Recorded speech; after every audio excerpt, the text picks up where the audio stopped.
Assalaamu calaykum daawadayaasheeda ama bro ku soo dhawaada muuqaal cusub. Daawadayaal, maalin walba waxaa laga yaabaa inaynu aragno loogooyin iyo magacyo ay leeyihiin shirkado waaweyn kuwaasoo laga yaabo qaar badan oo ka mid ah inayna garanaynin. Ku soo dhawaada daawadayaal 16 loogo oo laga yaabo inay tahay markii ugu horreysay aad maqasho. 16 waxay noqonaysaa Hyundai. Xarafka H ee shirkadda Hyundai adeegyadeeda ama gawaadhideeda ku sawirani wuxuu noqonayaa laba qof oo isla markaasi gacan qaadaya oo u dhigan macmiil iyo wakiil ka socda shirkadda Hyundai. Adidas waxay u taagan tahay Adolf Dassler oo ah aasaasihii shirkadda Adidas. Calaamadda hadda jirta waa 3 xadhig oo isla markaasi si wadajir ah u sameynaya xagal. 14 waa Apple. Rob Janoff oo ah naqshadeeyaha la yimid calaamadda caanka ah ee shirkadda Apple ayaa ku sharaxay fikirkiisa mid ka mid ah wareysiyadiisii. Wuxuu soo iibsaday tufaax, kabacdina wuxuu saaray jabcad si uu isla markaasi u jajabiyo ama u googooyo oo u naqshadeeyo tufaaxaas. Markii dambena wuu ku guuleystay inuu helo naqshadda shirkadda weyn ee Apple, isla markaasna wuu jarjaray markii tufaaxa. 13 waa Fire. Labada xaraf ee ugu horeeya waxay astaan u yihiin hirarka analogga ah, labada ugu dambeeyana waxay la mid yihiin lambarada 1 iyo 0 oo u taagan lambarada dhijitaalka ah. 12 waa Amazon. Fallaarta oranjada waxay la mid tahay dhoolla caddaynta maxaa yeelay shirkaddu waxay rabtaa macaamiisheedu inay ku qancaan.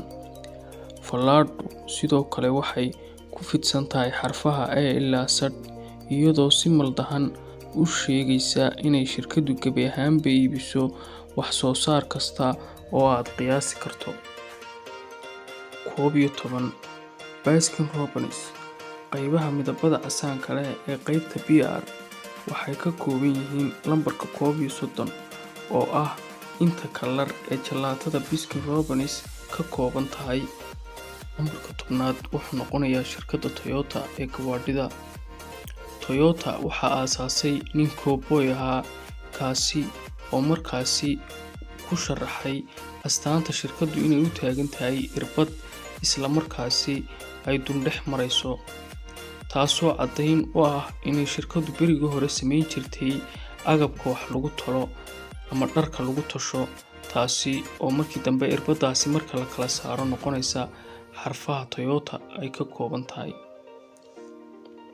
Lambarka 9 waa Continental. Continental waa shirkad caan ku ah soo saarka taayirada gawaadhida oo markaasi calaamadeeduna ay labada xaraf ugu horeeya markaasi noqonayaan garaangir taayir gaadhi. 8 Formula 1 markaad eegto xarafka F iyo calaamadda caddaanka ah waxaa u dhaxaysa haddaad si wacan ugu fiirsato lambarka 1 oo isla markaasi muujinaya xawaaraha iyo socodka Formula. 7 waa Pinterest. Dadku badanaa waxay ka soo urursadaan internetka sawiraan ama loogooyin ay markaasi ku daabacdaan bogagooda ama boorarkooda. Taasina waa sababta loogu qariyay xarafka P. Pinterest. Beats waa shirkad soo saarta qalabka muusikada lagu dhageysto, isla markaasina ay astaan u tahay xarafka B oo loo ekaysiiyay dhagaha qofka bini'aadamka. Lambarka 5 waa shirkadda caanka ah ee Toblerone ee shukulaatada fadhigeeduna yahay Switzerland ayaa astaanteeda ku leh dusha shaashadda Orso. Taasi waa sababtoo ah Ben waxaa mararka qaarkood loogu yeedhaa magaalo Paris ah ama ay caan ku tahay xayawaanada. Lambar 4 BMW. Astaanta ayaa si fudud qayb uga ah calanka Bavaria, aagga Jarmalka ee shirkaddu asal ahaan ka soo jeedo. Lambarka 3 waa shirkadda LG ee soo saarta telefishinada iyo qalabka elektaroonigiska ah. Astaantu waa muuqaal sida wejiga qofka oo kale ah. Sida laga soo xigtay shirkadda, tani waxay ka dhigan tahay hamigeeda ah inay xidhiidh aadanaha la yeelato. Lambarka labaad waa Evernote. Dhinaca dhegta maroodiga waxaa loo laabayaa si la mid ah sida ay dadku u laabaan bogga dhinaca ay wax ku qoranayaan, waana sababta loogu ekaysiiyay dhegta maroodiga oo ah mid flexible ah ama laablaabmaysa. Lambarka markaasi u dambeeya wuxuu noqonayaa ama lambarka koowaad. Waa shirkadda caanka ah ee badanaa laga yaabo inuu qof walba isticmaalo. Waa shirkadda Coca-Cola.